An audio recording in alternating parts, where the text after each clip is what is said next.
Hey you guys, and welcome back to my channel. The much awaited and requested Budget With Me series has returned. I think the last time I did one of these was last fall of 2017, but you guys have asked for the budgeting series to come back, so giving the people what they want, we're gonna do a Budget With Me for the month of April. If you are looking for more in-depth budgeting advice, make sure to check out my Budgeting for Beginners video. I will have that linked up above in the cards. But without any further ado, let's go ahead and look at the April budget. If you did used to catch my budgeting videos back in 2017, you will notice a slight difference in my current budget as I have taken a lot of things out. I did minimize my budget and everything actually fits onto one page right now. If you guys do want a future video on how to minimize a budget, let me know down below in the comments, but let's go ahead and get started. The first part of my budget will be fixed expenses. These are things that do not change month to month. They are fixed. Just think of them as constant. They are constant expenses, like my mortgage. Every month on the 15th, I pay my mortgage, my insurance, and my escrow on my home. It is a set amount, that is why it's a fixed expense, and every single month I pay $625. If you did miss my home tour, I will link that above in the cards as well. After mortgage, I have to pay what are called HOA, or Home Owners Association fees. Those include the following. We have a roofing replacement project that people in my neighborhood have agreed on, and we all include that into our HOA. It covers landscaping, so I do not have to mow my grass, plant anything. They keep everything nice and beautiful. Trash removal.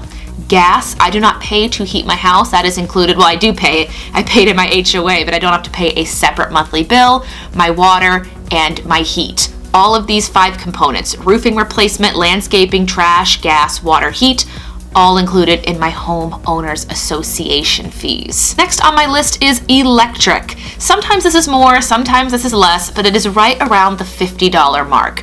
I pay this bill on my credit card, and it is automatically taken off at the end of every month. This way, I'm still using my credit card. If you didn't know, I'm currently doing a no spend, which we will talk about later in this budget. But just to keep my credit card active, racking up some amount of Chase credit points, I do put my electric bill on my credit card. And the last thing that is a definite fixed expense is my independent retirement account, or IRA, and my savings account. These things are technically not fixed expenses, but because I keep them constant every single month, they are just set to transfer into the retirement account and savings. I put them into fixed, so my brain thinks there's no changing them, they're going to stay the same, and I left that number private just because they're different for each one, and I didn't really want to expose that here on the channel. You guys can take your own personal situation and try to move as much as you can into any type of retirement account you have, or even your savings account. I've actually helped a few people put together a beginner's budget, and I always say if you can't give 10% of your leftover money, try to give 5%. Somebody I know makes very little money, but they do such a good job saving it. They put 2%, just 2% into their savings account, and they do it right at the beginning of every month, and it goes right over into their account so they can at least see that they are making some sort of money at the end of every month. After fixed expenses, we're moving into variable expenses, things that could vary from month to month, things that don't always have to be in the budget, but in my case, they're going to be this month. First thing was the thing we talked about. Every month I do a no spend. This is my no spend allowance. Each and every week I take around $80 to cover my gas, groceries, personal, and miscellaneous. 80 times 4 is $320, and then I put a $30 buffer into this budget. That way, if I go over, if anything happens, I have a little bit of extra money. This money I try to keep always in cash, so I'm not actually going to spend more on my credit card. And if you have missed, I do a live stream each and every Saturday called the No Spend Series. I will link that playlist up above in the cards as well. Once again, 20 to grocery, 20 to gas, 20 to personal, 20 to miscellaneous. There are some weeks where my grocery will go a little bit more, my gas will go a little bit more, and I'll either take out of my personal or miscellaneous to bump those up, or I'll go into my $30 buffer. Next is a gym membership. Now I know some people don't believe in gym memberships. They think work out at home, there's so many options, but for me, I am too distracted to work out at home. I have to leave my house to do it, and I don't really have the treadmill if I want to run when it's cold and rainy, so I figure $20 a month comes out to $5 a week, and I try to go to the gym between 3 and 5 times, so it's between $1 and $1.50 each time I go. I do every once in a while use their showers, their lockers, just basically their facilities, so I don't think it's too bad to ask for $20 per month. Credit card. This month I did charge $200 onto my credit card. I bought my sister's bridesmaid's dress for her wedding later this year. Typically, I don't have anything on my credit card, and it's really nice to not have anything there except my electric bill. But this month, I have $200 that I must pay off for my sister's bridesmaid dress. So I should expect to see $250 on my Chase. Movie Pass. Something else that Christopher and I have gotten into is watching movies. A Movie Pass is essentially a $10 a month membership, but it allows you to see one movie per day every single day. In the 30 days of April, Christopher and I could go and see a movie every single day in April, 100% for free with our Movie Pass, and just pay $10.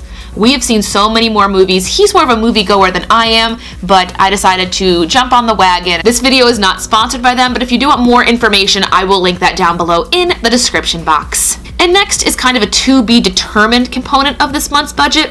If you didn't already know, I'm opening a musical this month. I'm opening Annie down at the Lincoln Theater here in Columbus, Ohio. And we have what's called Tech Week.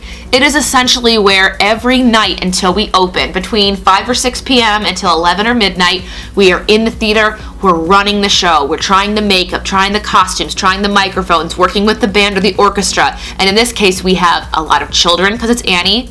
We're working with 2 stars playing Annie, so we'll have to do everything twice. And we have a dog for Sandy. Because of this schedule and the need to always be in the theater, I try to give myself a little bit of extra money if I need to order in dinner. If I just need something last minute, I try to just put $60 extra into my wallet, just basically because. If I have to go eat dinner quickly, if I don't have time, if I need to go pick up makeup, if there's something that I need, there's $60 just sitting in my wallet in the event that I need it. And you guys, that is my budget.